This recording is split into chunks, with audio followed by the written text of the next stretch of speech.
ए कोढ़ी कुष्ट ठहरो, ते शांत रहो।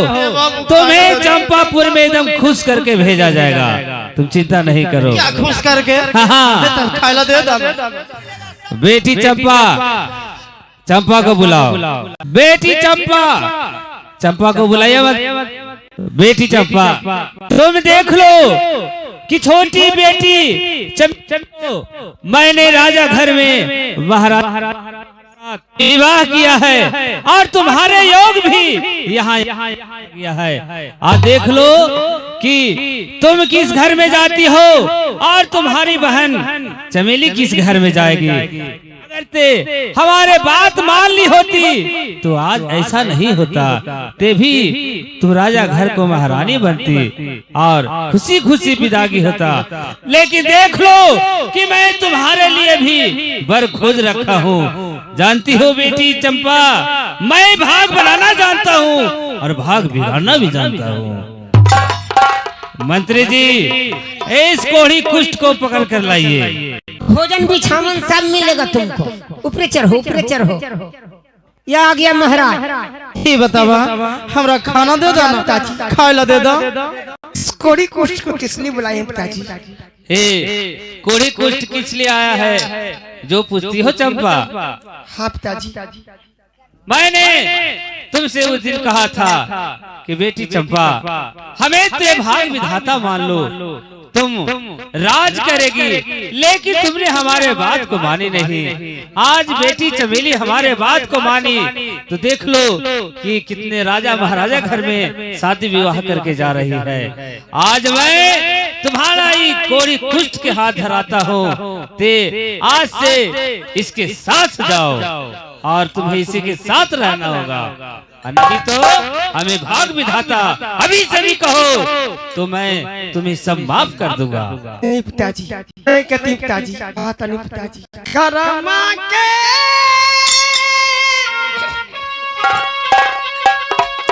निखल गए पिताजी, आप कोई ना पिता में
अगर आपका ऐसा ही इच्छा है कि छोटी बहन को राजा घर में शादी कर दिए, शादी कर विदा करें और मुझे एक कोढ़ी कुष्ठ के हाथ धरा रहे पिताजी। अगर यही कोढ़ी मेरे भाग से हो गई तो मैं इसी के सहारा में जी लूंगी पिताजी, लेकिन मैं आपको भाग विधाता कभी नहीं कहूंगी पिताजी।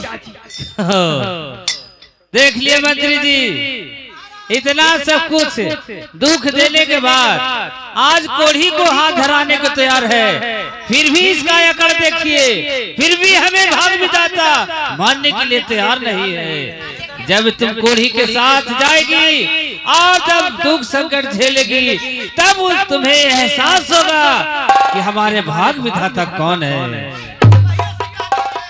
ठीक है पिताजी। कोढ़ी, ये मालिक जी, एगो पिलू बाइक ले जा रहा हूं।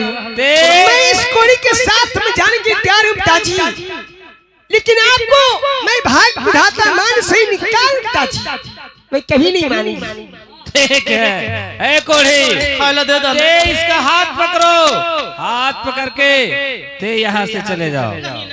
अरे नहीं पिताजी, आप हाथ धरा दिए तो मेरे पति परमेश्वर ही हो गए, मैंने साथ में जीवन निभा नहीं पिताजी। ना रे तेरा बहन के रसगुल्ला चाहते रहना भाग बदल गए तोर की। खायला ना दे ले बाबू। मिलता जाई ना सब चीज है। आने के कौन कमी है? विजय बाबू की यहाँ कारज हुआ है, ढेर सब दुनिया पूरी या मिठाई धैल है, खाली ऐसी बात भी होती बाबा चल तो दे दो ना ये बाबू। जाना रे पहले शुरू। हे स्वामी, वहाँ कोई चीज की कमी नहीं है। चलिए जाइए केरा मेरी हाय पिताजी, आज करिए मरा नम बाबू भाई।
जहाँ रहिएगा मैं भी रहूंगी, मैं आपके साथ में जीवन निभाऊंगी स्वामीनाथ। क्या ऐसा बात है?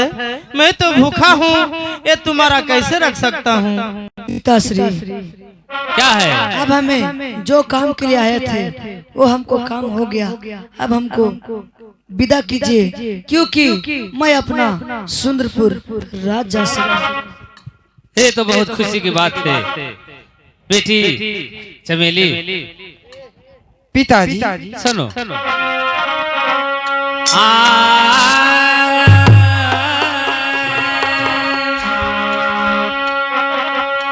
आप खुशी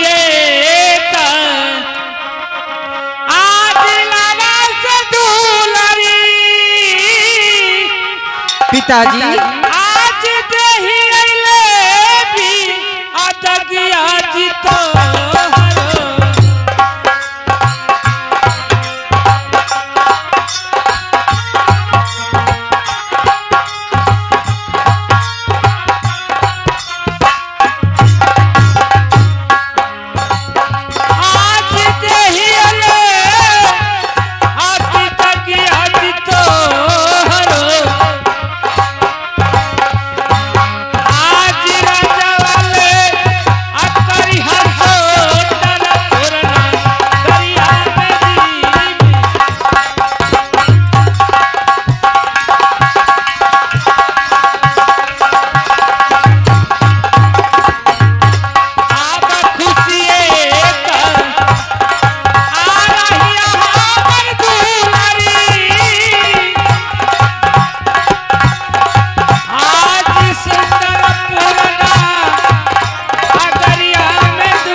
आज मैं खुशी खुशी तुम्हें विदाई कर रहा हूँ बेटी चमेली, तेज आकर वहाँ पर राज करेगी।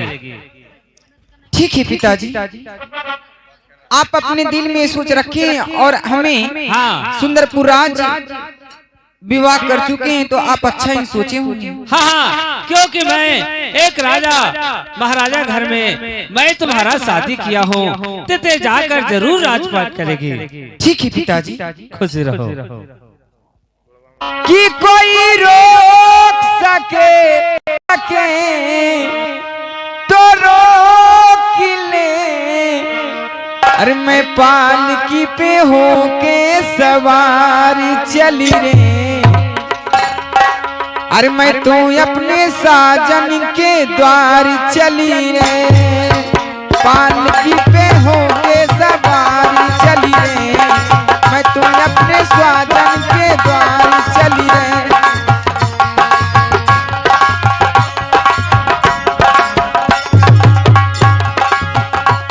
कोई रोक सके तो रोक ले।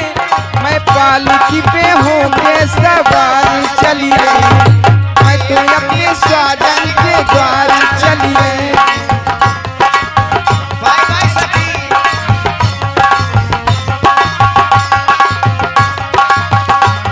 अरे पालकी पे होके सवारी चली रे। मैं तो अपने साजन के द्वार चली रे।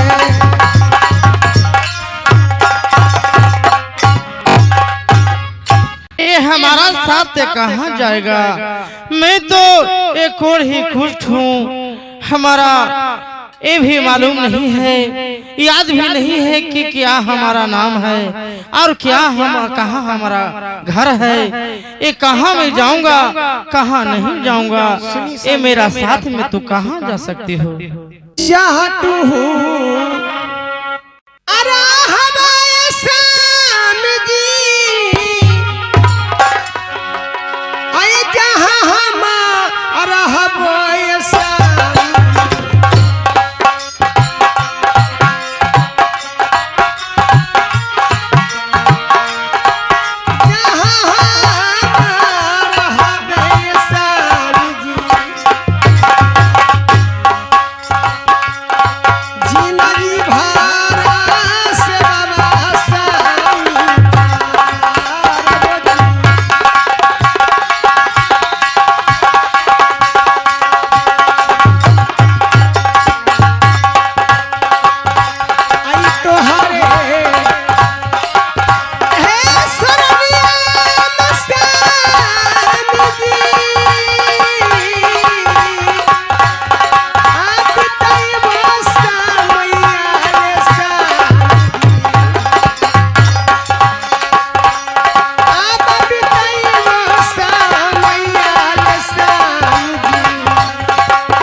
जब मेरे पिताजी आपको हाथ धरा दिए तो मैं जीवन भर आपको साथ में नहीं छोड़ूंगी। क्या मुझे छोड़ दीजिएगा स्वामीनाथ? नहीं, मैं भी नहीं छोड़ सकता हूँ, लेकिन मैंने संकोच कर रहा हूँ कि मैं तो अभी ये समूचे बदन में कोढ़ी फूटा हुआ है और मैं तुम्हारा कहाँ ले जा सकता हूँ। अपने पेट भरता नहीं है, तुम्हारा पेट कैसे भरूंगा? ए प्रभु, ए भोलेनाथ, करिश्मा ए रानी है प्रभु जी आबया झुके राजी।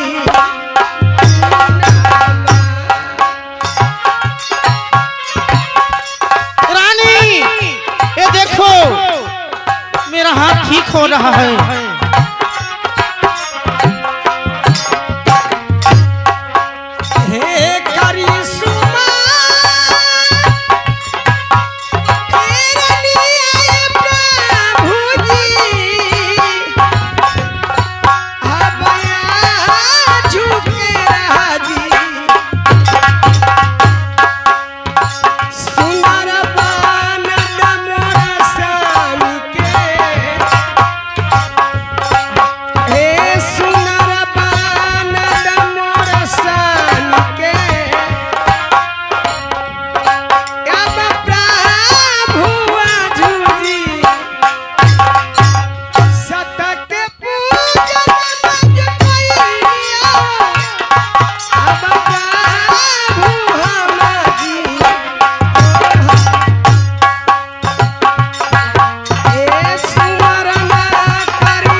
पूजा की हूँ आपकी। ही माता पार्वती, मेरा पति कुछ से नीमन तो हो जाए माँ। रानी देखो ए सब चीज हमारा ए भगवान के आराधना से तुम्हारा ये देखो हमारा सब चीज ठीक हो रहा है। स्वामीनाथ, ये दूसरा पर जा रहा है। देखो देखो रानी। स्वामीनाथ, अब तो बिल्कुल ठीक हो गए स्वामीनाथ, सुंदर हो गए स्वामीनाथ। सुनो रानी, स्वामीनाथ,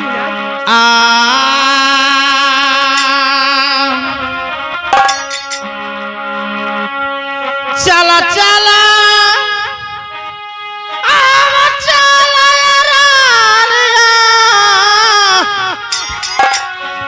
अब हमरो माँ अकनवाज चलहु। रानी ठीक है स्वामीनाथ।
ये अब याद आया कि हमारा 14 कोस की राज कंचनपुर शहर है और हमारा कोई चीज की कमी नहीं है। ये मेरा नाम ही कंचन सिंह है। अन्न भंडार घोड़े घोड़सार में है, हथी हथियार में है। 56 लाख मुझे तसली आता है रानी। चलो और मेरा रानी बनकर राजमहल में रहा करो। ये देखिए पिताजी, हमारी गलती समझकर एक कोड़ी कुष्ठ का हाथ धरा दिए थे। पति भी कंचन हो गए और मैं महारानी बन गई। अब अपने पति देव के साथ में अपने ससुराल के में जा रही है। ठीक है सामना, चलिए चलिए रानी। सामना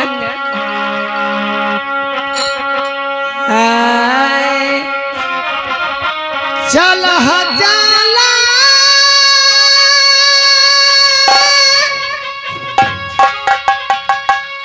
चल हुई स्वामी जी। रानी आज अपना भला भला चलो चलो प्यारी चलो।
अच्छा है अब दिन ए नौकर चाकर दासी हमारा। ठीक है स्वामीनाथ बहुत सुंदर है।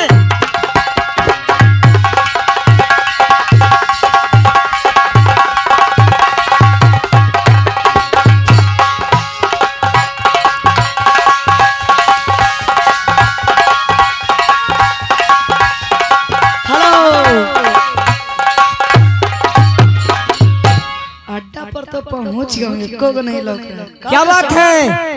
खेलेगा? माल है, खेलवे करेंगे। माल है ना तुमको? है ये है ना? बैठो आप, बैठो। बेमानी खेला नहीं होगा भाई, पानी नहीं होगा। तू पढ़ेगा कि हम पढ़ेंगे? पहले बड्डी की अब हो अब अब अब या तू हुआ इतना दारू कैसे पी ले हम? पीले भेबा कभी होवा है समय देख। हाँ बोल पर यार। अरे ऐसे ना घुस,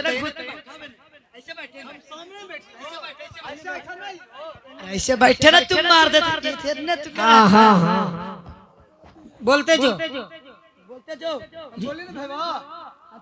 जो ऊपरे तू जो कुल हमर रहता।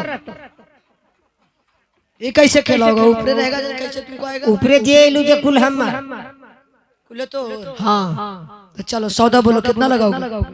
रहलो 10 लाख। एक के गुला खेलती तक की कर्जे लेके खेती तो मछली बहुत ना खाता है, रोटी तो करी कल खाती। अरे तो पतिया बोलेगा ना, कौची रहेगा जरे ऊपरे वाला बोल दे। जाऊन चीज रहू ऊपरे वो हमर रहता। अच्छा ठीक है। बस 8 होलो ला 2 लाख रुपया कहले होता।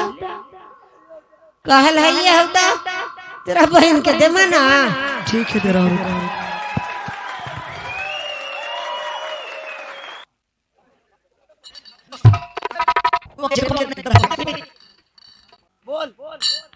अबरी में जो पहले तुझे हम हाँ दे आलू 1 लाख अगलू 14 चल।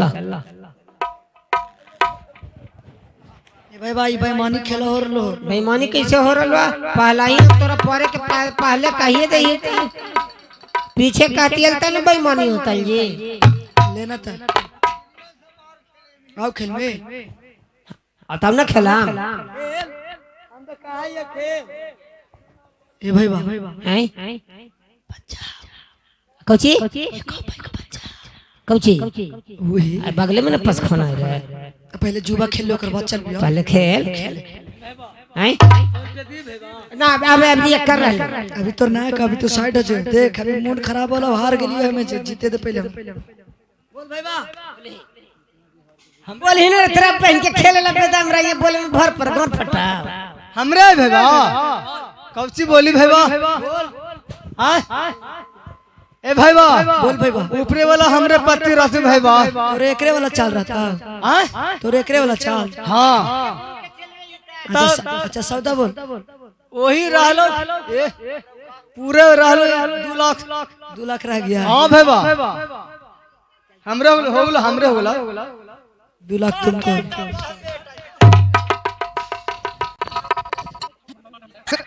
चलो चलो आप तुमको पारी है, तू पारा, हम पारेंगे 18 एक बार। चल बोल। रहलू पर का हम मराओ ऊपर का तो रहला। देख अब 2 लाख से ना होता मूड गरमा दूंगा। हम उठ करवा जब बोल दो 50-60 लाख 10 लाख बोल। रब सब पे की खिला। चल ठीक है, रब सब कर ले। चल ले ली बेटा ले लिए ला ले तो खोला। कुल्ले के बात हो समझना हम जानिया। गुल्ले का बात है। कुछ कहने की हमरा ही जितना हो जो कुल्ले रा फना काल के जी। हाँ बात तो खैर बोलिए भाईबा, सही बात है भाईबा। सही बात है। हाँ भाईबा चल ले खोल ले खोल।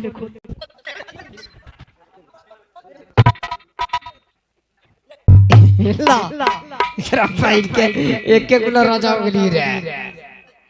भगवान दे है तक मोर फार के ले छपर फार के जे ही सामने तेरा भाई ता उल्टे होवे कराए ता उल्टे न होला। जुआ हुआ है ऐसे मुंह मांगा। अरे सुनना अभी सब ताश फास के भी चलता रुपया है ना, मार देते नहीं। चलता रुपया चल चल हम सबके रखाई भैया मोटरी गमछा बांध के भैया हाँ बांध ले जा कहीं ना लेके जिया जितबो फिर एकरा चल बांध लेके भागल जा रहा घर ये चल चल 2 रुपया सुन पैसा हो ना हाँ पैसा हो अरे ले ये ना कि पीला पर ना दी है तेरा बहन के तो मारो मारी होती अरे ले पैसा ले पैसा ले जो दरुआ 5-10 बोतल लेके जो जल्दी जल्दी आवे इतने बैठा ही हमारी तुम बांध जल्दी दरुआ लेके अब तू लेके भागिया ना तो घर में बच्चे के मार दरुआ लेके आ गिलास में 3 गो ले लिया जो जल्दी हम सबके रखाई भैया मोटरी गमछा बांध के भैया हाँ बांध ले जा कहीं ना लेके जिया जितबो फिर एकरा चल बांध लेके भागल जा रहा घर ये चल 2 रुपया सुन पैसा हो ना हाँ पैसा हो अरे ले ये ना कि पीला पर ना दी है तेरा बहन के तो मारो मारी होती अरे ले पैसा ले पैसा ले जो दरुआ 5-10 बोतल लेके जो जल्दी जल्दी आवे इतने बैठा ही हमारी तुम बांध जल्दी दरुआ लेके अब तू लेके भागिया ना तो घर में बच्चे के मार दरुआ लेके आ गिलास में 3 गो ले लिया जो जल्दी बेगा ना 10-15 बोतल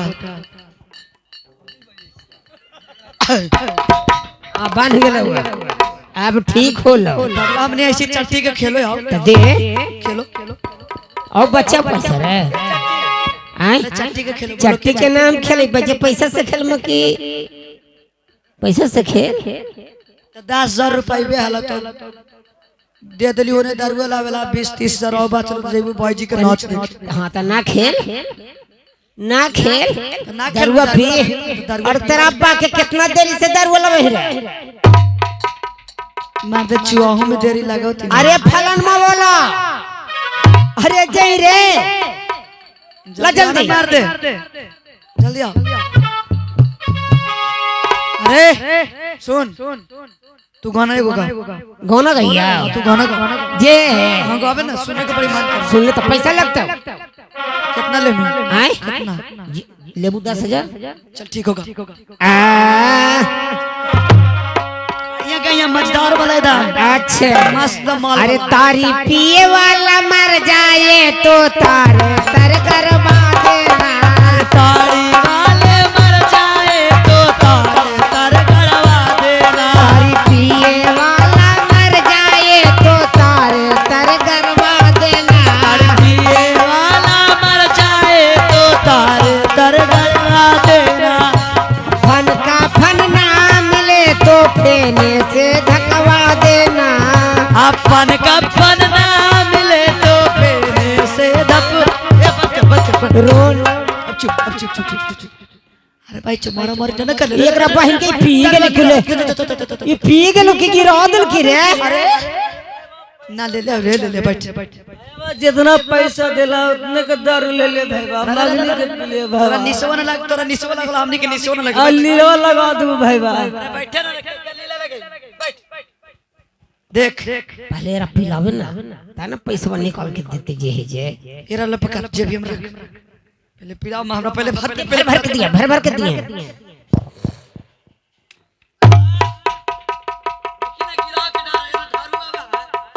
ले पी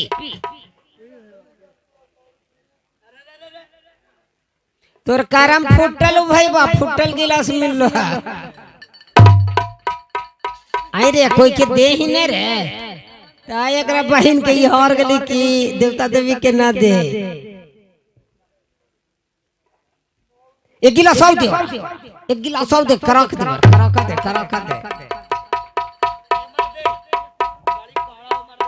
मंगे नहीं है तो पीमी ना पी तू तोर बप्पा आके हाँ अब रंग मिल रहा अब निकालती तरफ का जे भी वाला बेटा पैसा रे हाँ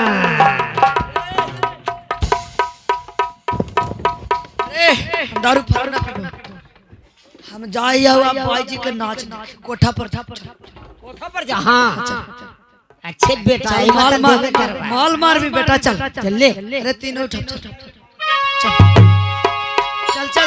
रे जितना पैसे साल उठा चल रे चल उठा दे चल हाथ भर दिन भर देखो हाँ तो ठीक है पैसा ले ले पहले पहले टिकट कटा ले ले अपन पैसा ले ले हो गया देख लेकिन माल चाहिए कसकर भाई देख ले पहले पसंद कर ले पहले देख ले हाँ ठीक हो हाँ ठीक हो ठीक हो ठीक हो हाँ ठीक हो माल एक नंबर तो नहीं जो हाँ ठीक हो हम चल बाइक के 10,000 वाली ले चल और हम बचले कौची घंटा गाड़ी सफरिया में हाँ गाड़ी सफरिया में कि हमारा घूरे के मनवा कर पियवा गाड़िया में मैं चलता हूँ मैं चंपापुर राज्य में जहाँ शेरानी में शादी कर लाया हूँ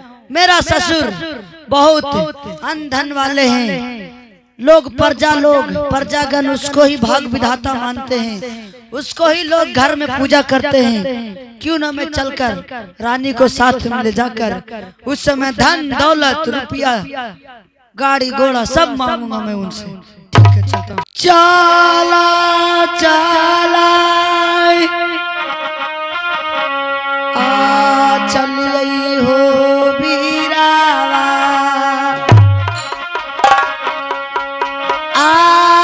हो सुंदरपुर नगरिया में चालियो की बिरवा चाल कर रानिया से कारवई आहा मूला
सुबह चलता हूँ और मैं अपना रानी से जाकर कहूँगा मुझे धन दौलत पैसा दो दारू पीऊंगा जुआ खेलूंगा रंडी में उड़ाऊंगा चलो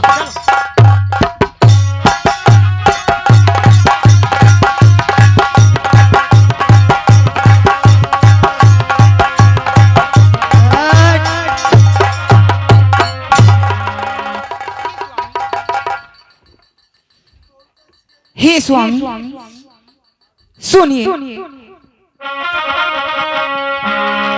रानी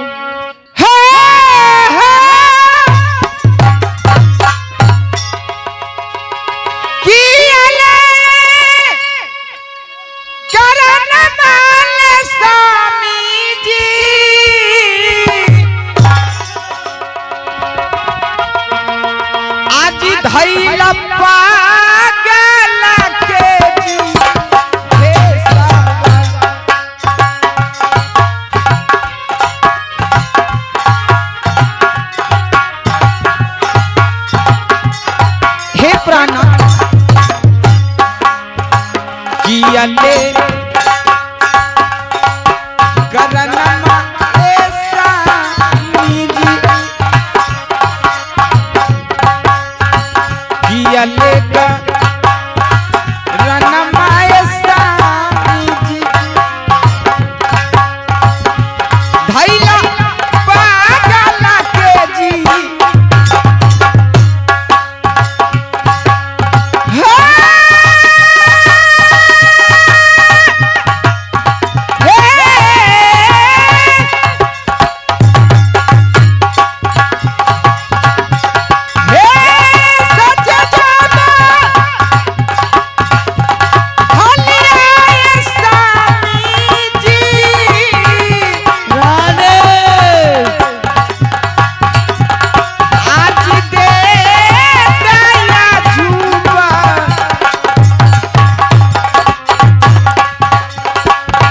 सच जावा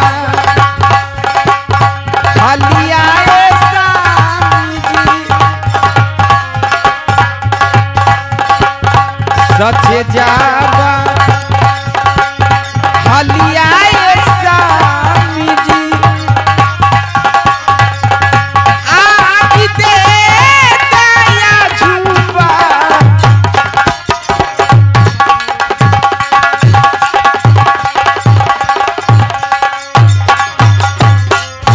हे स्वामी आप इस सूरजपुर राज में इस भेष में आप जरा भी नीक नहीं लग रहे। आप अपनी अर्धांगिनी और पत्नी के सामने डोलते आए, आपको जरा भी लज्जा नहीं? लजिया कहती हो रानी, कहती हो कपड़ा कहाँ गया, कपड़ा के बारे में पूछती हो। हाँ क्या हुआ? सुनो आप इस भेष में क्यों आए? सुनो सुनो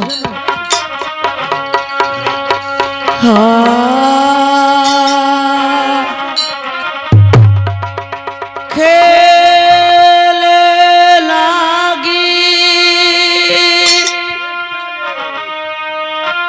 गईली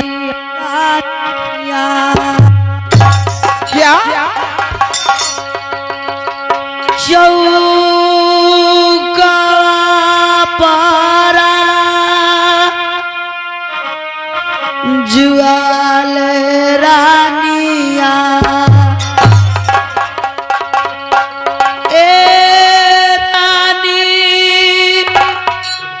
सारल संपत्ति रानी जी आहारी जाबा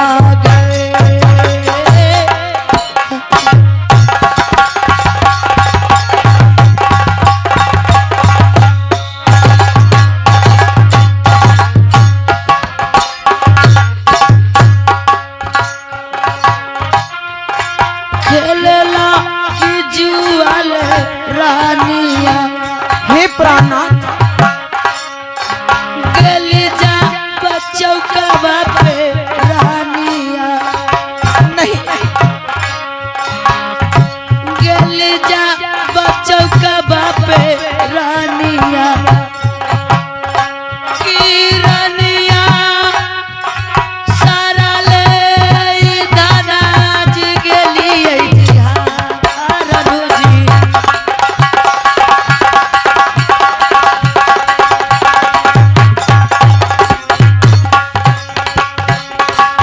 यही से बसत वाले रानी जी।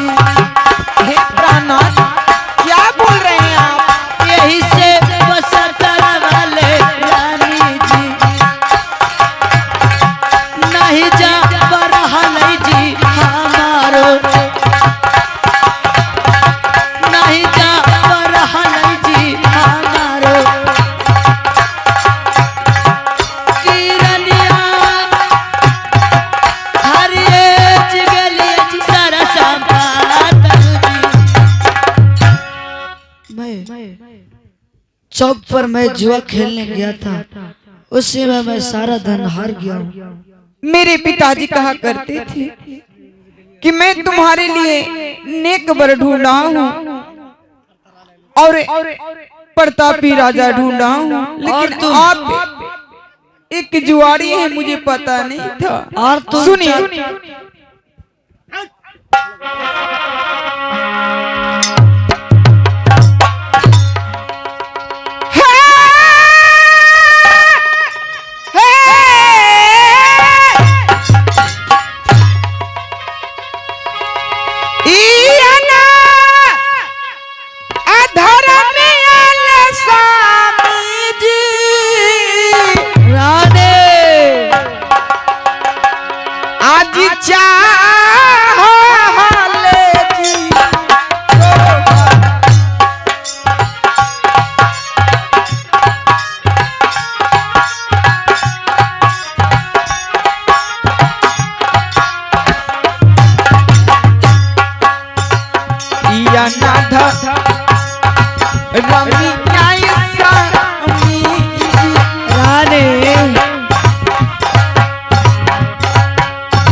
था रमिया शाम जी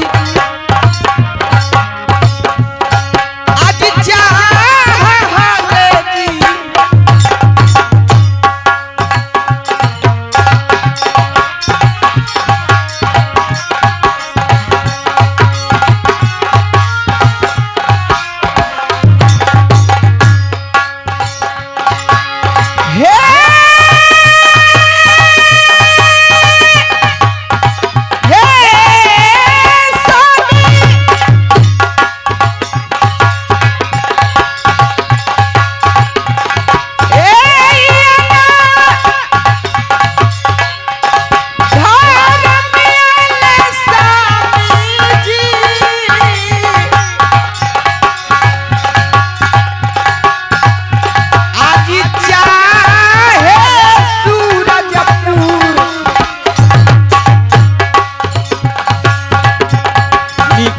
नहीं कमाए स्वामी जी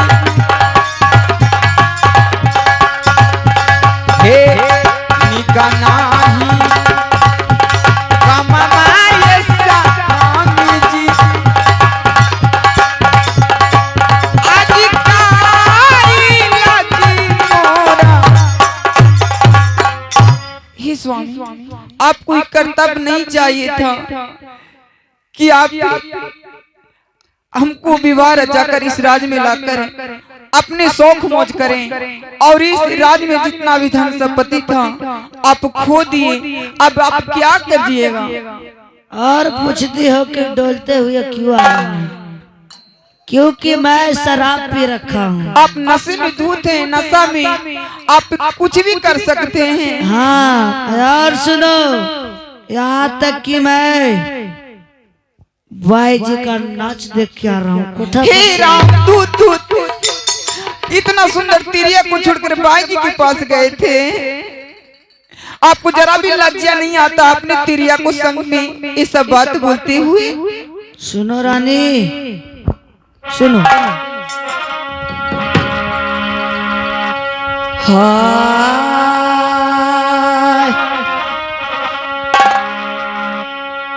चला चला चला ले धारा में। अब कहा जाए, इस सारा राज को तो आप विनाश करती है। आओ चंपापुर नगरिया में रानिया की रानिया चल के रचा पपुर रानिया अब पिताजी से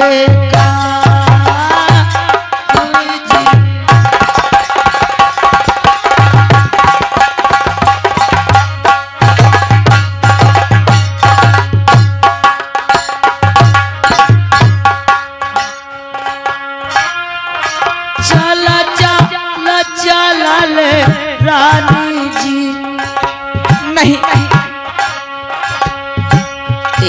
जा पर जवा के छोड़िए सुंदरपुर रजवा के छोड़िए रानी जी चला चला चला जी चंपापुर के राजन जी।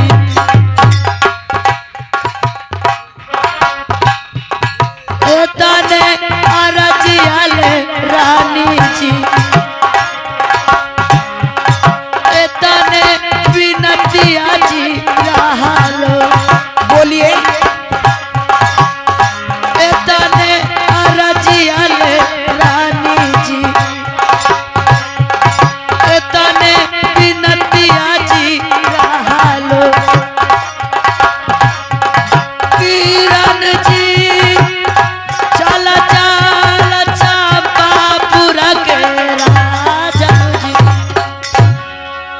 पिताजी सोचे थे कि आप एक प्रतापी राजा हैं, आप सीधा साधा इंसान हैं, उनके मन में कभी फील नहीं हुआ कि आप एक जुआड़ी हैं, शराबी हैं।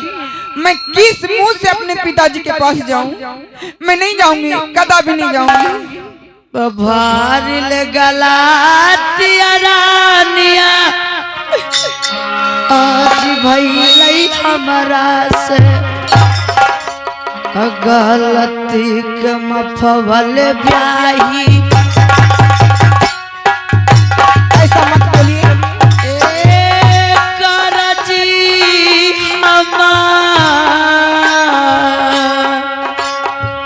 आप मेरे लिए भगवान ही, भगवान से बढ़कर ही। ए गलती के माफव ब्याही ए कारजी हमार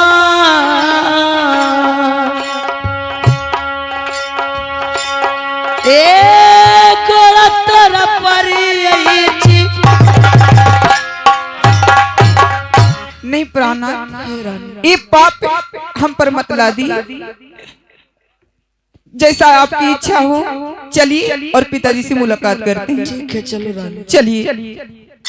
मेरे पिताजी सोचे थे कि आप एक प्रतापी राजा हैं, आप सीधा साधा इंसान हैं। उनके मन में कभी फील नहीं हुआ कि आप एक जुआड़ी हैं, शराबी हैं। मैं किस मुंह से अपने पिताजी के पास जाऊं? मैं नहीं जाऊंगी, कदापि नहीं जाऊंगी। भारिल गलातिया रानिया आज भइलई हमरा से गलती के मफवल ब्याही। ऐसा मत बोलिए। ए करजी हमार आप मेरे लिए भगवान ही, भगवान से बढ़कर ही। ए गलती के माफव ब्याही ए कारजी हमार ए गलतर परियची। नहीं प्राणा, ये पाप हम पर मत ला दी। ऐसा आपकी इच्छा हो चलिए और पिताजी से मुलाकात करते हैं। ठीक है चलो रानी। चलिए। क्योंकि मैं इसलिए जा रहा हूँ चंपापुर राज्य में, क्योंकि मैं बहुत सुना हूँ और बहुत चंपापुर में देखा भी हूँ कि प्रजागण लोग यहाँ तक कि अपरानी अपने पिता को ही भाग विधाता मानती हो और उसके सब घर फोटो लगाकर पूजा करते हैं। इसीलिए मैं वहाँ पर चंपापुर राज्य में जा रहा हूँ। चलिए। ठीक है चलो रानी।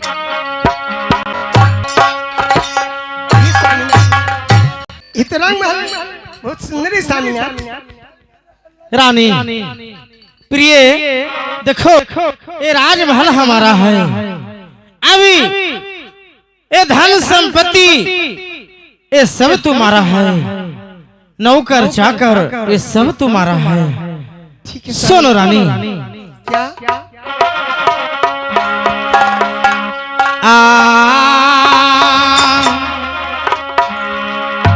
सुना सुना सुना रानी, अब हमर मीठी बोलिया से क्या सामिया? बरनिया बनाई तोरा रखबो।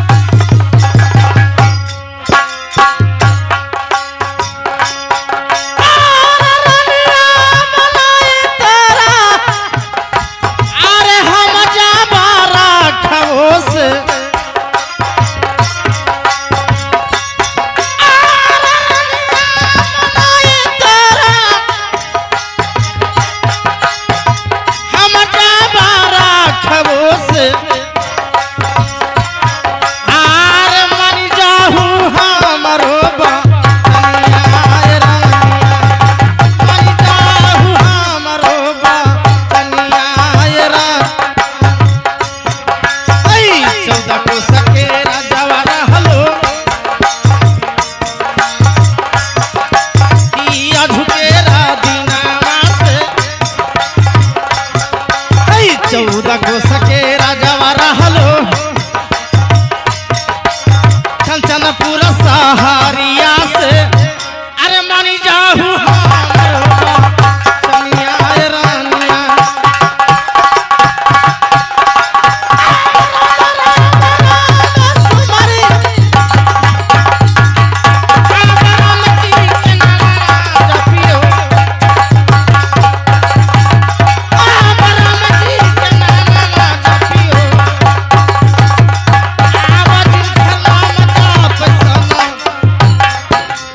रानी अभी राजमहल है यहाँ विश्राम करो और हम लोग राह के थकल भी हैं थोड़ा विश्राम कर लेते तो अच्छा रहता। हाँ स्वामीनाथ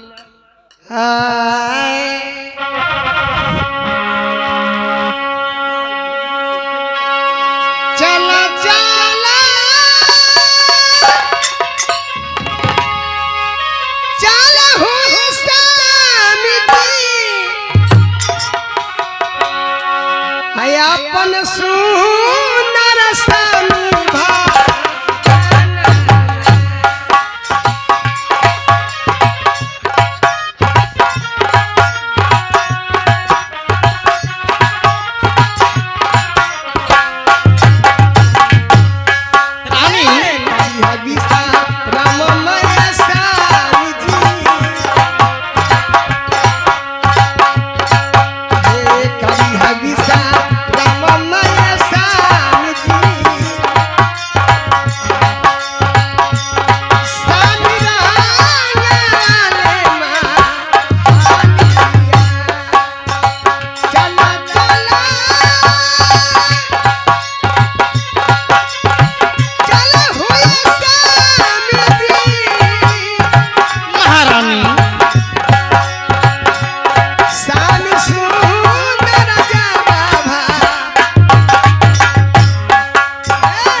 महारानी इस जगह ठंडा की रहा है स्वामीनाथ चलिए ना अंदर में दूसरा महल में सो रहे हैं थोड़ा आराम। रानी जब तुमसे आओ हमारा शादी हुआ तो बहुत अच्छा लगा लेकिन आज हमारा मन में है जो कहता हूँ चल के महल में विश्राम तो करवे करेंगे रानी लेकिन एक बात मेरा सुनो। क्या स्वामीनाथ? सुनो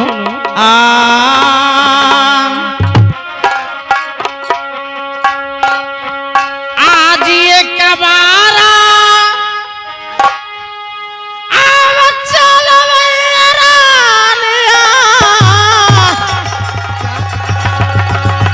आज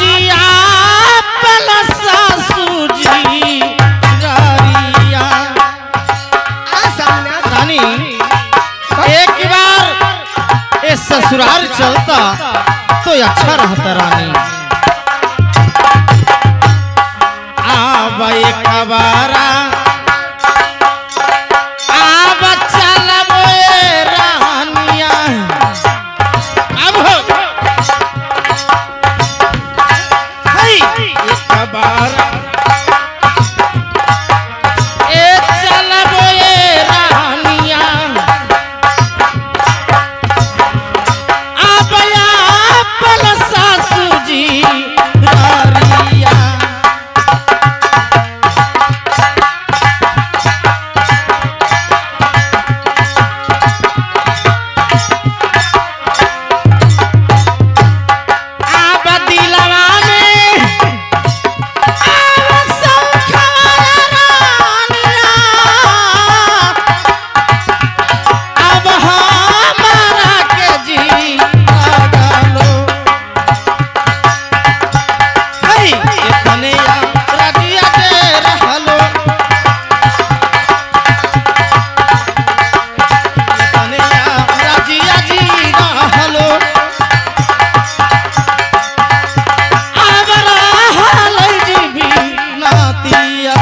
रानी क्या? एक बार ये हमारा शौक है कि मैं ससुराल चलूं और इस ससुर जी के हम देखूंगा कैसा है, ये वहाँ के नौकर चाकर कैसा हाँ, है स्वामीनाथ, जो मैं देखूंगा।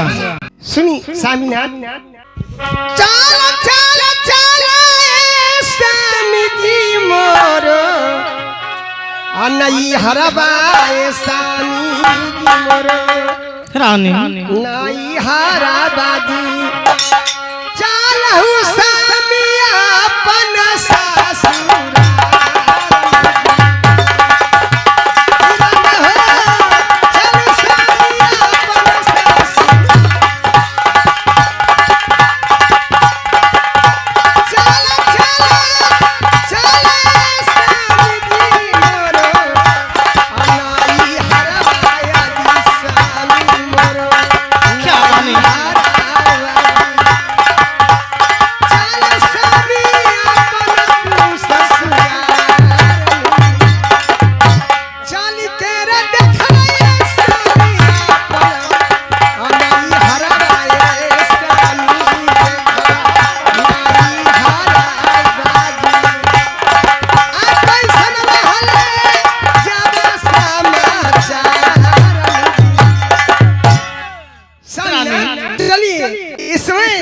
चलिए स्वामीनाथ, मेरा नहरा आपको ससुराल हुआ, इसलिए दोनों मिलकर चलिए देखने के लिए कैसा समय बीत रहा है, क्या हो रहा है क्या नहीं हो रहा है। रानी क्योंकि पिताजी मुझे आपको कोई कुछ समझकर आपको हाथ धरा दिए थे, आज महारानी पटानी बन के जाऊंगी, आपको महाराजा देखेंगे तो कहें कि पिताजी जा बेटी चंपा तुम तो राजी राज हो गई। हाँ हाँ रानी, इसीलिए मैं कहता हूँ कि चलो एक बार अगर जो मैं ठीक रहता और हमारा शादी होता रानी तो मैं कितना धूमधाम से करता। बड़ा साथ ले जेतु हल, बखोरा के नाच ले जेतु हल, सब कुछ ले जेतु हल, डीजे ले जेतु। हाँ हाँ रानी, एक पर एक ले जाता, हाथी घोड़ा सब चीज जाता, हमर बाबू के तिलक बच गेलो आ तोरो खर्चा बच गेलो, तो चला ए में खुशी में चला घूमी। खर्चा तो बचेंगे रानी, लेकिन नाम भी डूब गया। प्रजा लोग के मैं खिलाता, अरे 10 लाख 20 लाख खर्चा करते, लेकिन खर्चा तो हुआ नहीं। यही खर्चा हमने, यही खर्चा ये बंगाली बाबू के दे देंगे, इसलिए कि इनका बेटा पुतू नहीं लगाते। यही खर्चा ससुराल में चल के साली सारा जरूर उठा दे। हाँ रानी चलो, आओ चलकर यह खर्चा रुपया पैसा धन संपत्ति मैं ससुराल में लुटाऊंगा। ससुराल से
रानी आज देखो एक कंचनपुर शहर एक गुण उठा रहा है। मैं सोचता हूँ कि तुम्हारे लाने की अवसर पर तुम्हारे शादी हमारा से होने के अवसर पर मैं 2-4 गो ये भाई जी के नचवाने के लिए सोच रहा हूँ। हाँ हाँ रानी, इस समय पहला दरबारी के बुलाता हूँ। अरे दरबारी, यहाँ आओ बेटा, तू कम्बल ओढ़ के घी पी रहा है। बहादुर देखो, वही कंचन सिंह राजा हूँ। बहादुर, ये भगवान की देन है, ये रानी के हमारा भाग है कि इससे शादी होती ही हमने कंचन हो गई। बहादुर हाँ हाँ, ये काम करो बहादुर, ये मैं सोचता हूँ कि शुभ अवसर पर मैं ठीक हो गया हूँ। इस कारण मैं 2-4 को सोच रहा हूँ कि अपने बंगले पर ये लेडीज नचवाने के लिए चाहता हूँ। बहादुर बढ़िया जो बाई जी है उसी ही फोन करो, और नाचने गाने वाली 2-4 को एक आगो खानगियो रहेगा तो चलेगा। फोन ना करबो, अबरी जाइबो, कहे कि देखल होती फिर हम जब न तब जाके लाके हो लावे को। जल्दी जा। ठीक है बहादुर, जाओ जाओ जल्दी आओ। रानी, अरे हमारो भवनवा के भगी जगल, अरे रनिया भगी जगल, ओ राजा भागी जागल, अरे हमारो भवनवा के भगी जगल, अरे राजा भागी जागल, आज घरे आई मो, हमारो भवनवा घरे आइला तो ए हमारो भवनवा में भगी जगल, ए राजा भागी जागल, आज शादी हई मो,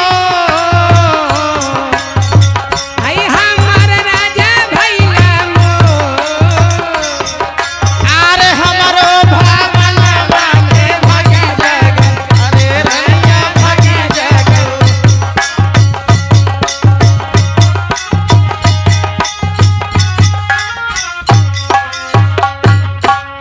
अरे हमार बनवा डीजे बजावे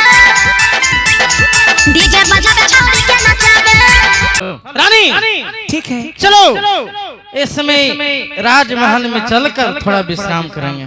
ठीक है, हाँ सभी चलो रानी, ठीक है। चलो, इस समय राजमहल में चलकर थोड़ा विश्राम करेंगे।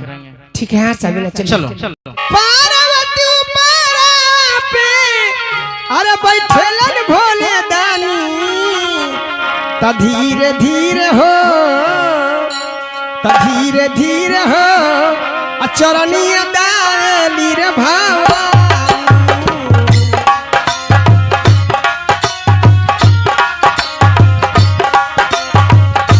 पार्वती पारा पे बैठ भोला दानी,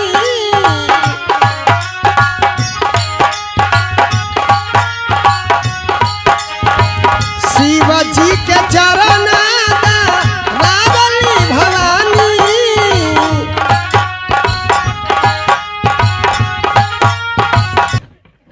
मैं ये चंपापुर का भाग विधाता कहलाता था। मैं अहंकार में, घमंड में चूर था और अपने बेटी से भी कहलवाता था कि मैं ही भाग विधाता हूँ। लेकिन देखिए समय कि बेटी को मैं एक भिखारी, एक कोढ़ी कुष्ठ के हाथ धरा दिया। उसी समय से ये चंपापुर का राज हमारा विनाश हो गया। आज मैं राजा नहीं बल्कि एक मैं भिखारी बन के रह गया हूँ। ए मंत्री साहब, कितना दिन से वेतन? सुनो, हमको तो 3 महीना के वेतन रह गया है उनको की यहाँ। हमारे 3.5 महीना के। चलो मांग चलो आज हिसाब किताब करवा के छोड़ेंगे, काहे कि हमको भी अब उनको की यहाँ जी भर गया। महाराज, बोलिए महाराज बोलिए। आपके यहाँ हमको 3 महीना के वेतन रुका हुआ है महाराज, हमें दे दीजिए। 3.5 महीना के है। क्या मंत्री जी, क्या दरबानी, आप लोग हिसाब किताब मांगने के लिए आए हैं? हाँ तो जरूरी ना है, कमाइए तो रही छोड़ लीजिए। सुनिए, आज 14 को सके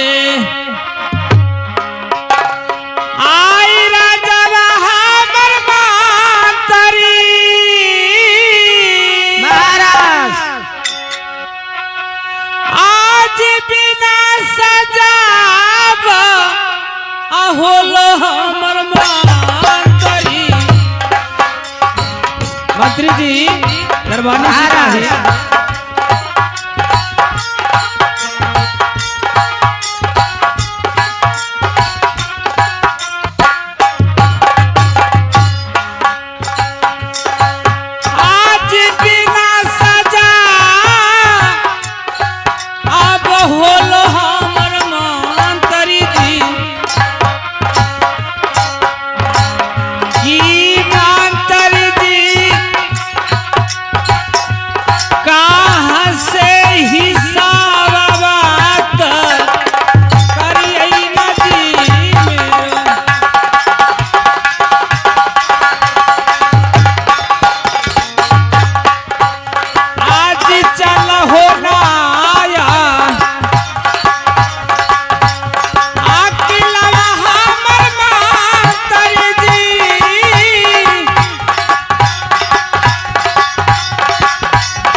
आप तो जानते हैं मंत्री जी कि 14 कोस के राज हमारा विनाश हो गया, अब हमारे पास कुछ रहा नहीं, फिर आप लोग को मैं हिसाब किताब कहाँ से करूं?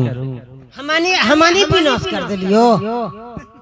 हमारी ड्यूटी के लिए हमारा मजदूरी चाहिए ना, हमारे के वेतन लाइए ना तो डेट लीजिए कि फलना दिन के आप मांगे आवेंगे।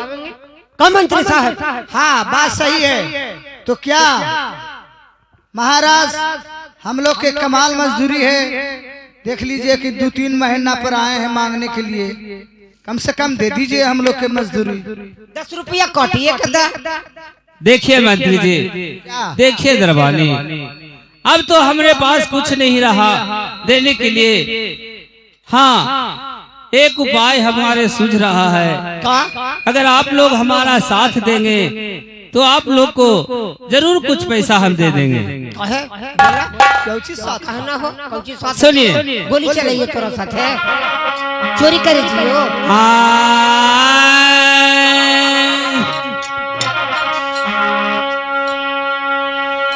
आज हमारे के बेटिया आई मंत्री जी,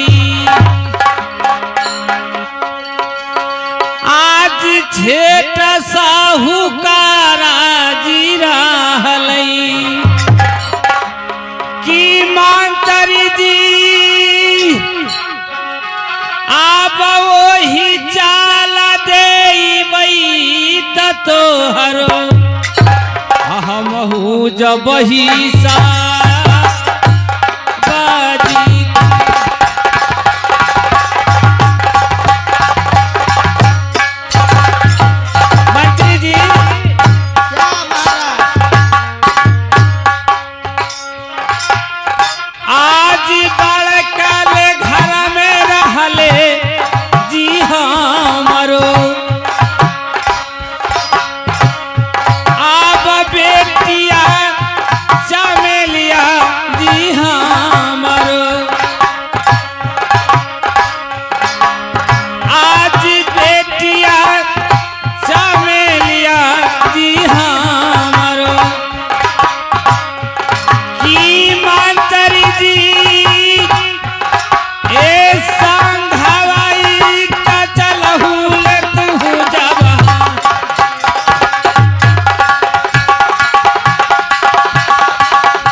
देखिए हमारे बेटी जो चमेली है उसे बड़े घर में शादी किए थे।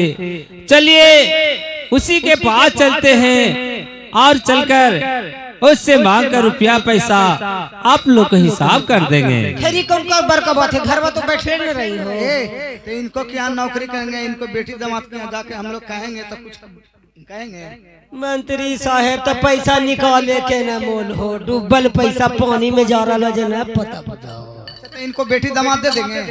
अब ये न समझ हो सका कि कर्जा महाजन लेके हमने के वेतन से ठीक है मंत्री, ठीक है महाराज, इस समय चलिए हम लोग के जहाँ से मजदूरी दीजिए, समझे ना। ठीक है, हमको साथ चलिए, आप लोग को रुपया पैसा हम बेटी दामाद से मांग के दे देंगे। ठीक है, चलो चलिए जैसे चलो चलिए, लेकिन लेके जी अपी तस मूला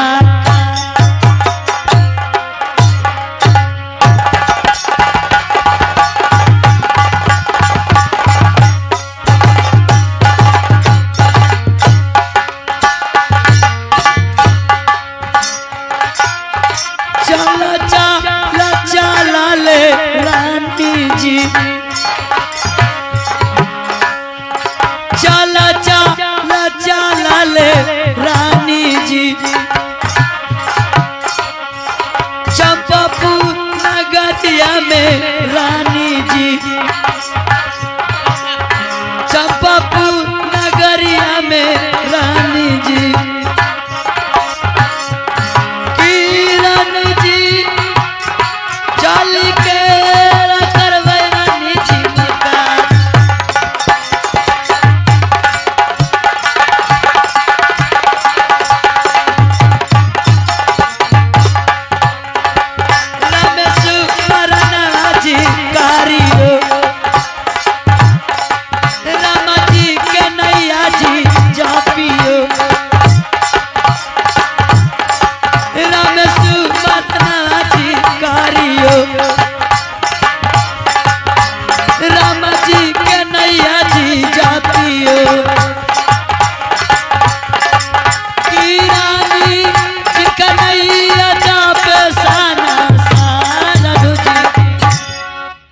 चलो रानी, और चलकर चंपापुर राज्य में पिताजी से मिला जाए। चलो चलिए चलिए चलिए महाराज, चलिए आप। हाँ चलिए चलिए चलिए चलिए चलिए मंत्री जी।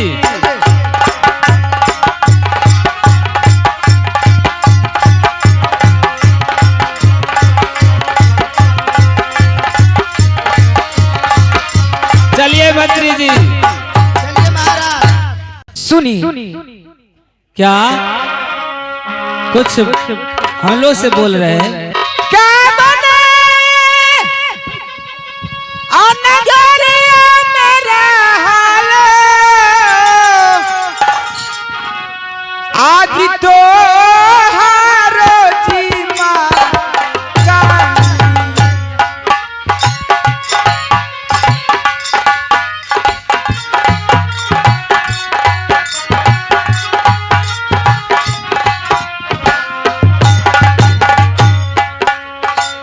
कबने न गरिया मेरा हमें, कबने न गरिया मेरा हमें, आज तो हारो जी माँ।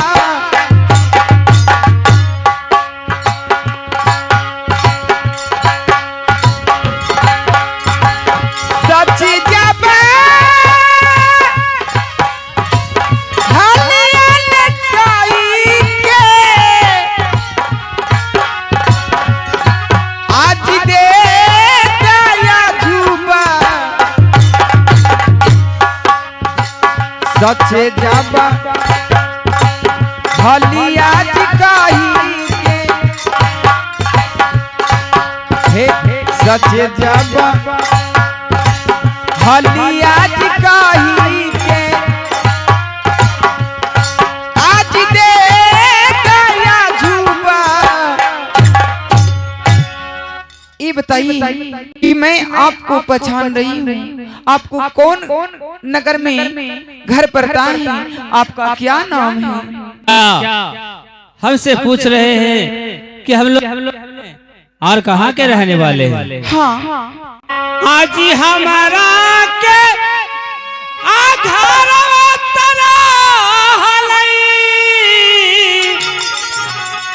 आज चंपा पुराना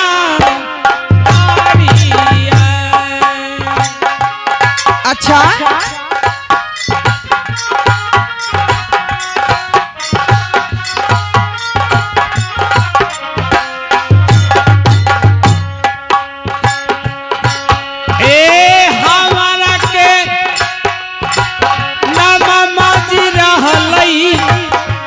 बोलिए बोलिए। हमारा के नममा जी रहलई सिंधा जी राजावा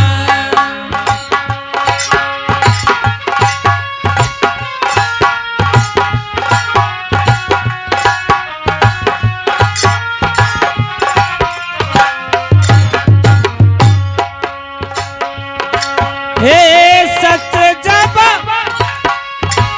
हालत बाबू हो दे लियो जीवा बताइए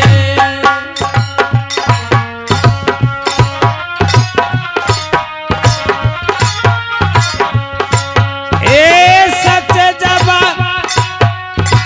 हालत बाबू हो बोलिए बोलिए।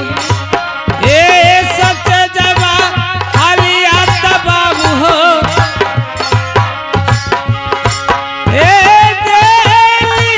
जीवा। मैं चंपापुर के राजा चंपा सिंह कहलाता हूँ। कि तुम लोग कौन हो? सुनिए क्या?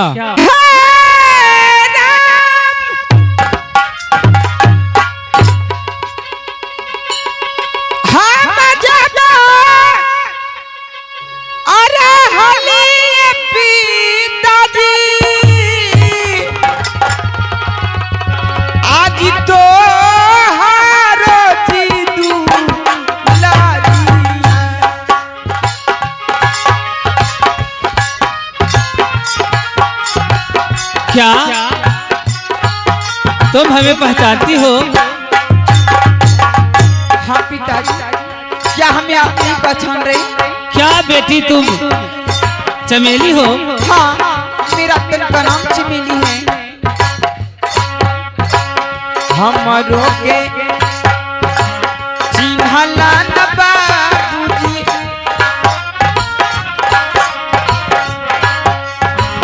हमरों के चिन्हला न बाबूजी, आजी आजू के राजी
क्या पिताजी आप क्या? पहचाने नहीं? तो बीच रास्ता में ये आपको पुत्री मिल गया, आपको दामाद भी मिल गया, हमने के पैसा दीजिए, हम लोग घर पर काहे पिताजी जो बोलना था वो पिताजी से बोल सकते हैं। आप गलती किए हैं, आप पिताजी से बोल सकते हैं। मुझे शर्म लगता है रानी, तुम बोल सकती हो रानी। शर्म वाली बात किए हैं तो बोलने में लज्जा नहीं आना चाहिए। बोली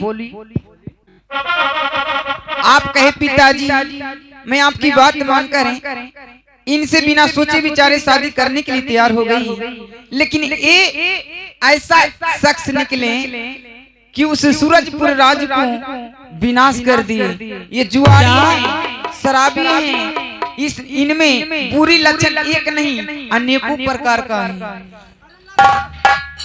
तो सुथरे वाली मालिक का प्याज खाई लगली तो हम कौची क्या बेटी चमेली, क्या तुम्हारा भी राजपाट सब खत्म हो गया? सुनिए पिताश्री, बोलिए। हारी जा गेलियले बाबूजी अपन ले रजवा में बाबूजी की बाबूजी एक ना बसता रव बाबूजी अदहिया पे जाबारा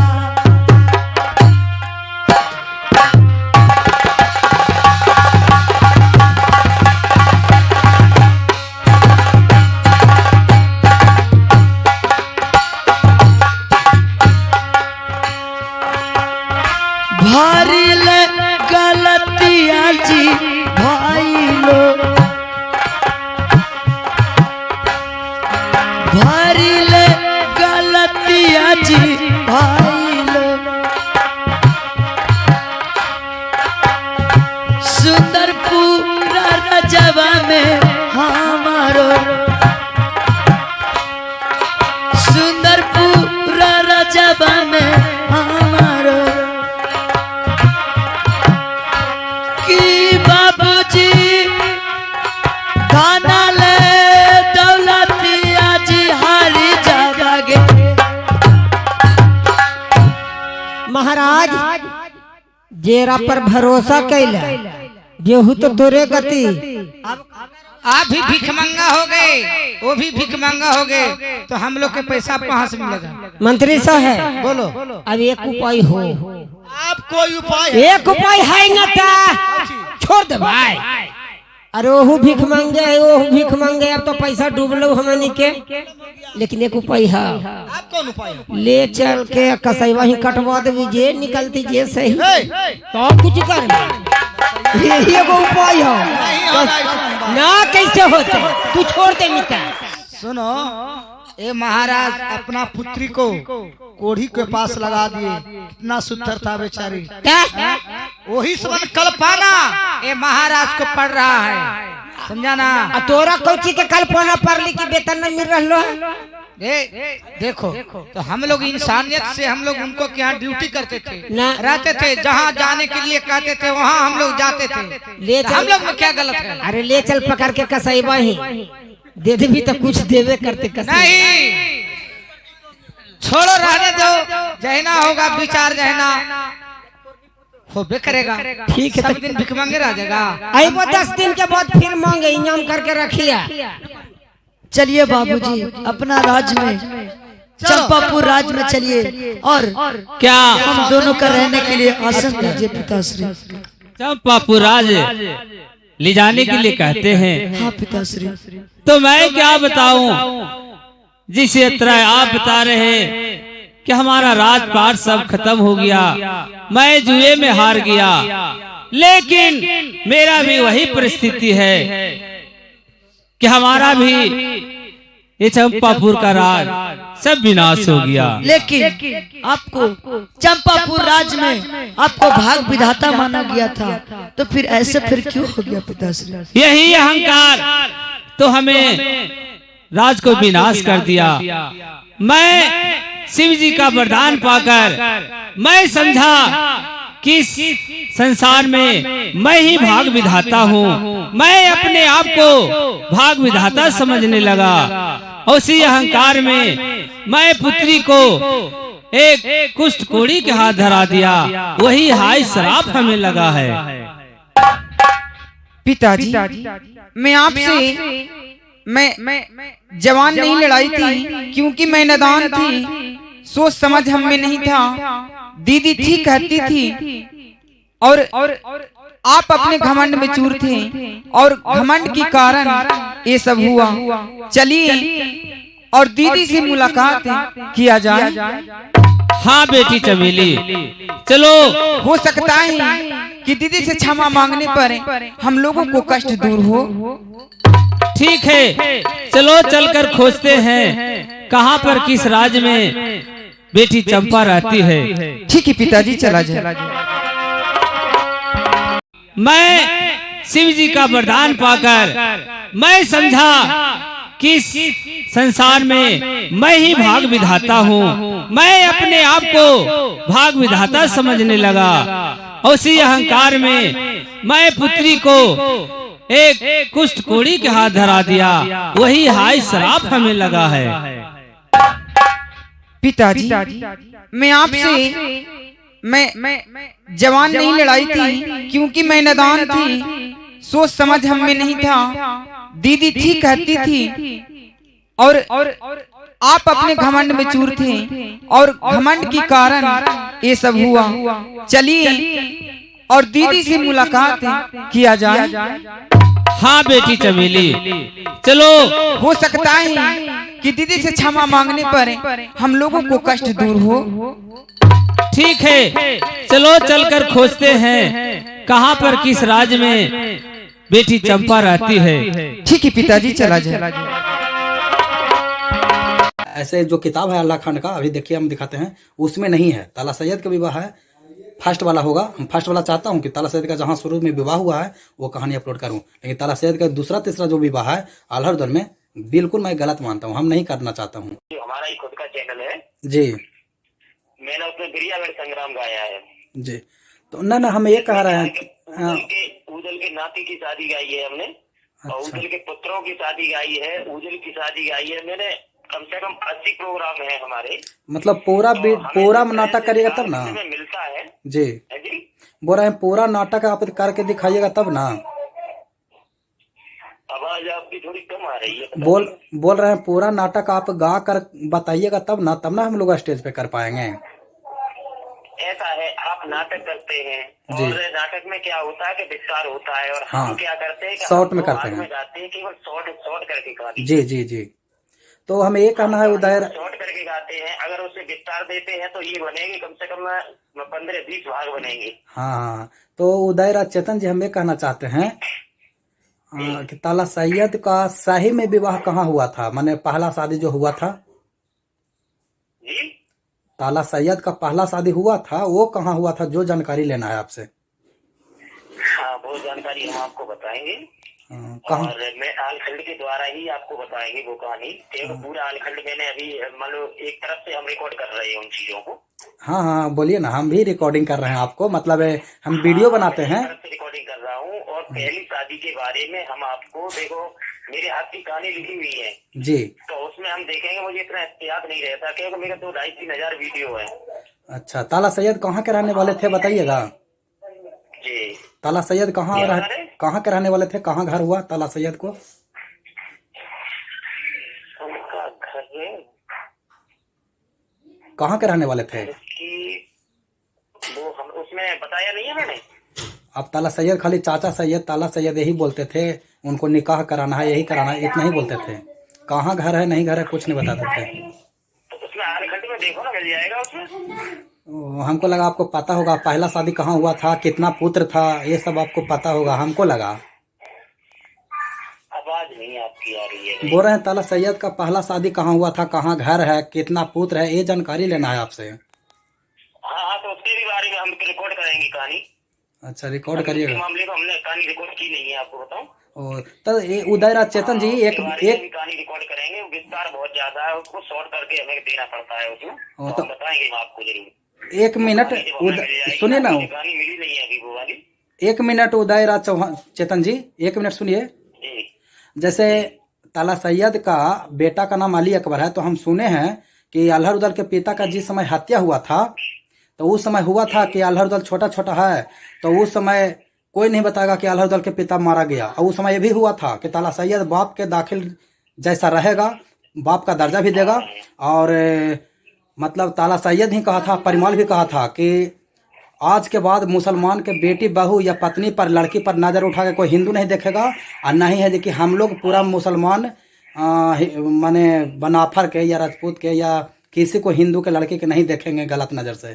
तो ये बताइए कि उस समय जब हो गया था, तो आज विजय चौहान के माँ से शादी कराने के बात कहते हैं, तो ये तो भाई गलत हम कहते हैं। लेकिन आप किए तो इसीलिए फ़ोन करके हम पूछ रहे हैं आपसे।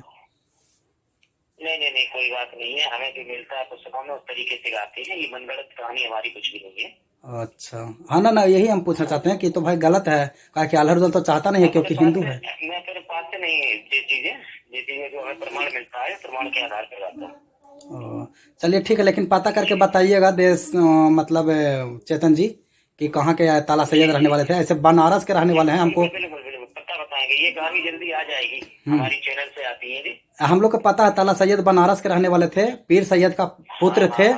और उनका अली अकबर, ऐसे 22 को बेटा है, लेकिन अली अकबर हम लोग पूरा जानते हैं कहानी। लेकिन आप किए हैं, आपका वीडियो मेरा गांव में देखा है, मेरा व्यूअर देखा है, तो हमको लगा एक बार हम भी देखते हैं। तो हमको तो लगता है ये सही नहीं है, क्योंकि पृथ्वीराज चौहान आके चल जाएगा। अब बेला आएगी, अब बेला पुत्री है पृथ्वीराज चौहान की, अब बेला आएगी, अब बेला फूला के पास चल जाएगी। कैसे चल जाएगी भाई? मैंने ये सब मैंने सोचने की बात है, मैंने कैसे चल है ना। इनके बारे में ऐसा है जी, डिस्ट्रिक्ट है, वो डिस्ट्रिक्ट के अंदर जो है जी, और हम इनका गांव का नाम बताएंगे आपका, जो गांव का नाम होता है रियल में जो। जी जी, अब बनारस तो सब कह देते हैं, बनारस तो हर किसी को पता है जी, लेकिन इनका जो रियल गांव है, हाँ, जहाँ के बसने वाले थे, कहाँ इनका जन्म हुआ था, वो चीज हम आपको जो है लेके आएंगे, तब बताएंगे। ठीक ठीक है, जरूर बताइएगा। ठीक है, ठीक ठीक ठीक है चेतन जी। तो आइए दोस्तों, आप लोगों ने देख लिए होंगे कि हम कैसे बात किए। कौन, सॉरी याद भूल गए, ये थे क्या उदय राज चेतन जी, जो गाए हैं ताला सैयद का विवाह। एक देश राज पटोरिया भी हैं, दोनों से हम बात कर लिए, बट रिकॉर्डिंग नहीं कर पाए। तो दोस्तों आप लोग ये बताइएगा कि सही है कि गलत है। ऐसे मुंह से हम बोल देंगे कि सीता का विवाह हनुमान जी से हुआ था, मान लीजिएगा, नहीं मानिएगा। तो दोस्तों ये अभी बात हम आप लोग के सामने रिकॉर्डिंग करके सुना है, ये बिल्कुल हम गलत मानते हैं। अगर आप लोग कहते हैं तो इन्हीं के आधार पे मैं नाटक कर दिखाऊंगा आप लोगों को। ऐसे जो किताब है अल्लाह खान का, अभी देखिए हम दिखाते हैं, उसमें नहीं है। ताला सैयद का विवाह है, फर्स्ट वाला होगा। हम फर्स्ट वाला चाहता हूँ कि ताला सैयद का जहाँ शुरू में विवाह हुआ है वो कहानी अपलोड करूँ, लेकिन ताला सैयद का दूसरा तीसरा जो विवाह है अल्लाह रुदल में, बिल्कुल मैं गलत मानता हूँ, हम नहीं करना चाहता हूँ। और ना कोई करने देंगे अपने गाँव में, क्योंकि हिंदू मुस्लिम का विवाद हो जाएगा, लड़ाई हो जाएगा, अपना अपना धर्म पे नहीं रहेगा। इसलिए दोस्तों मैं इसको गलत मानता हूँ। आप लोग का क्या विचार है कमेंट में दीजिए।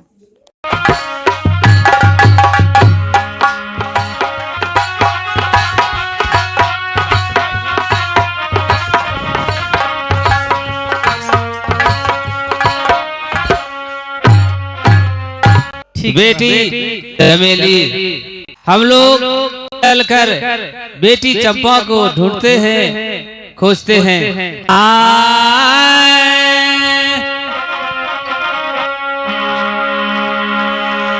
अब कहाँ गई आर किया जो भाईला, अब बेटियाल चंपा जी हमर,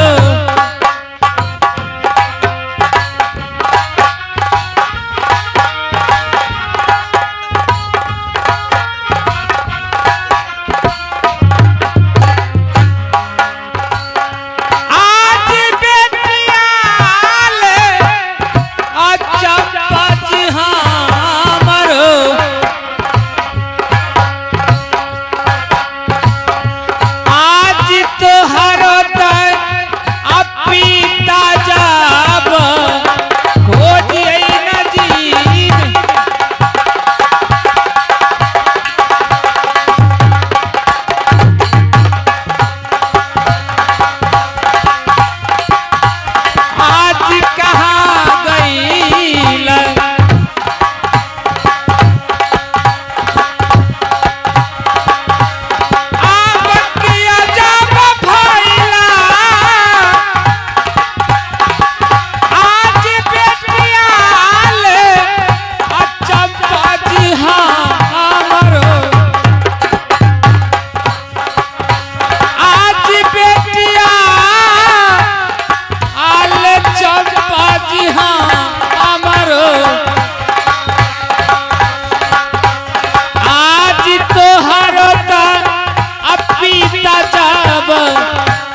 चंपा तुम कहाँ हो? बेटी चंपा दीदी चंपा ते कहाँ हो? रानी लगता है कि द्वार पर कोई भिख मंगा आया है। ये दासी की बुलाता हूँ और दासी के बैठाता हूँ और दिखवाता हूँ कि कौन द्वार पर है। दरबानी अब बहादुर ही आबो। खरे बहादुर हम चैली 10 मन मंगवाए हैं आम के और तू कुल सुलगा के तापता है बहादुर। एक ही किया है, एक काम करो बहादुर, जाओ द्वार पर हमारा लगता है कि कोई पुकार रहा है, कोई लगता है भिक्षा मांगने वाला आया है। बहादुर जाके देखो कौन आया है। अगर ज्यादा लूज रहती भीख मंगल लायक तोरा दे वाली तो वो भी खबर करना मुझे। मैं खैले की जोरगर रहती वो भी बहादुर द्वार पर से किरो भीख मांगा के लौटाना नहीं जाता है। हाँ हाँ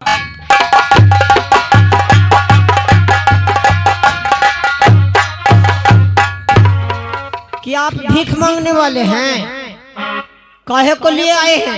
ये कौन राज है? कौन राज है? हाँ कंचनपुर है, दिखाई दे रहा है, बोर्ड में लिखा हुआ है। लिखा है ना? तो क्या यहाँ के राजा कौन है? कंचन सिंह। रानी रानी के नाम हमें जानवाई, मालिक जी जानते, राज में रहते हैं, आपको मालूम नहीं है? किन्हीं के नाम जाने के लिए अरे तो खाना बनता है तो ये जान लेते हो कि दाल भात चोखा बन गया है। पहले बोल लो। हाँ पहले बोल लो। तुमको रानी का नाम पता, तुमको तक नहीं है। देखो तुम तो भी कोई माई के बेटे हैं, तोर मैया के नाम टोलवा वाला जानता है, बड़ी तो तोर बाबा जानते या तोर बाबू जानते। क्यों नहीं जानेगा टोला? कहले चलते कि हमर पुतहिया के ये नाम है। तो हम वोटर लिस्ट में देख के सब बता देंगे। अच्छा ठीक है। ए मालिक जी 2-4 कोई भीख मांगा के गो के दे, चल के मिला ना। ठीक है रानी, चलो और चल के हम लोग मिलते हैं। हो सकता है कोई साधु महत में आए हैं कि भीख मंगा के। बहादुर तू नहीं जानता है, भीख मंगा के रूप में भगवान भी मिलते हैं। चलो चल के देखते हैं।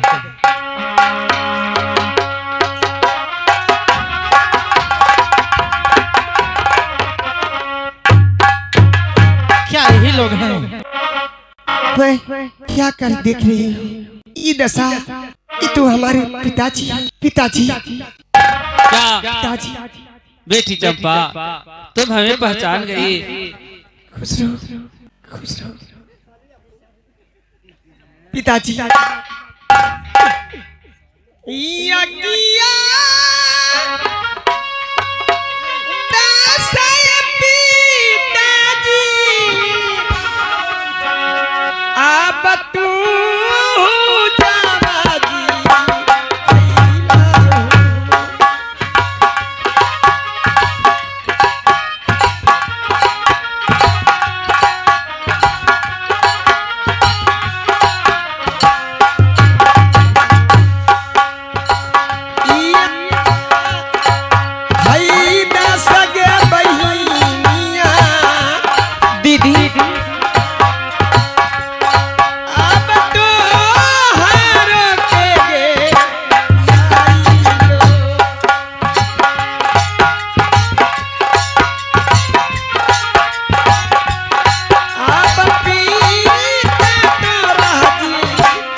बेटी चंपा आप एक महाराजा थे, अपने को भाग विधाता मानते थे पिताजी।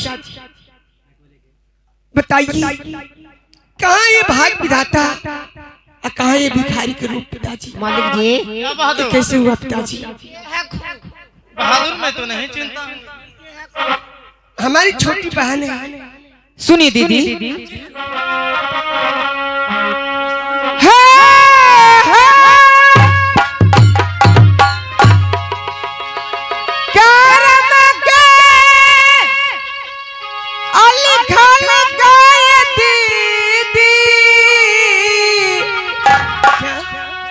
आज कोई ना जिमी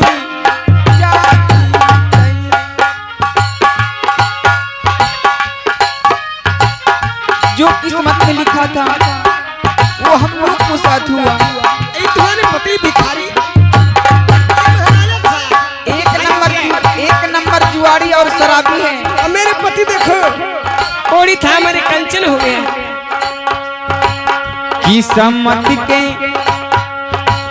लिखल दीदी किस्मत के लिखल दीदी जी आज कोई ना जीवी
जन्मदाता जरूर हैं लेकिन भाग विधाता नहीं।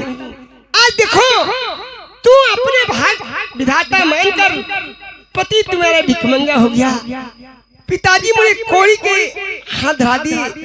आज मैं पटरानी बनकर मैं कंचनपुर राज में राज कर रही हूँ। हे दीदी मैं नादान थी, मैं ना समझ थी जो मैं आपकी बात तूने कहती थी कि पिता राजराज, मैं कहती हूँ कि पति राजराज। रानी ये बताओ क्या स्वामी कि ये लोग कौन लगेंगे मुझे?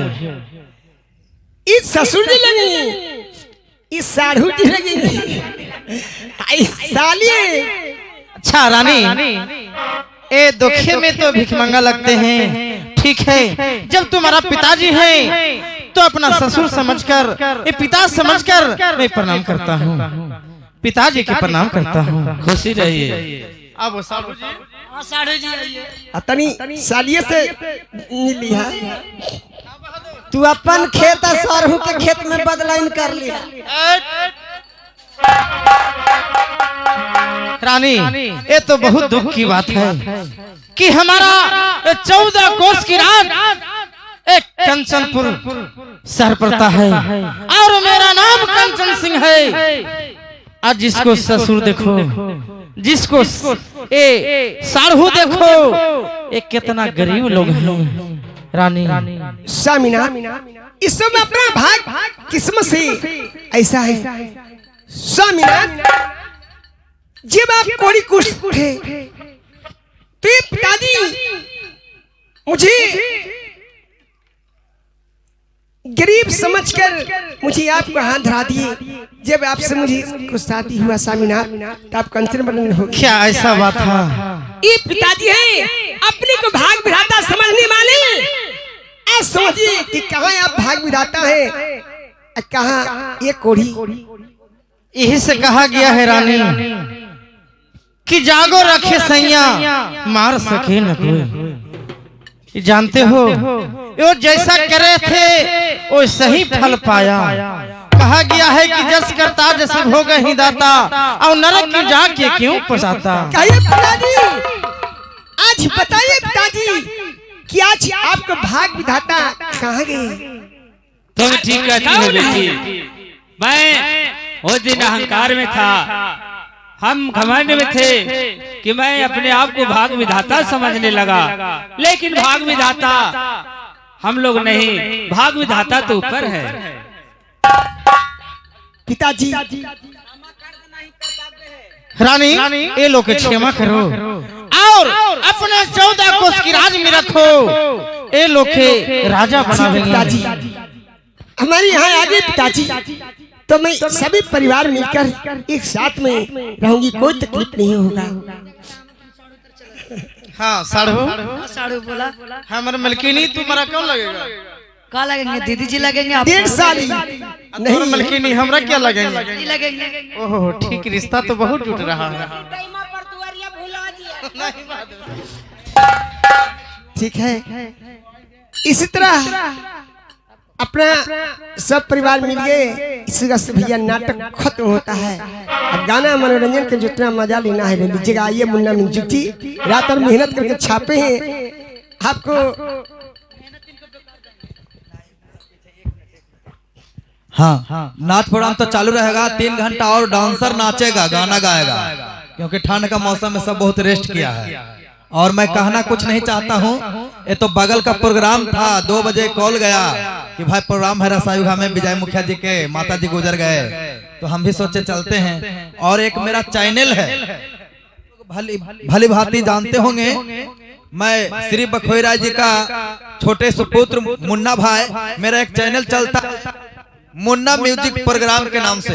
आज लाखों में सब्सक्राइबर है, करोड़ों में व्यू है। जो अभी नाटक आपके गांव में हुआ, सती नाग चंपा उर्फ भाग्य और विधाता, कहते हैं जाको राको साइया मार सके न कोई, होनी तो होकर रहे अनहोनी न होए।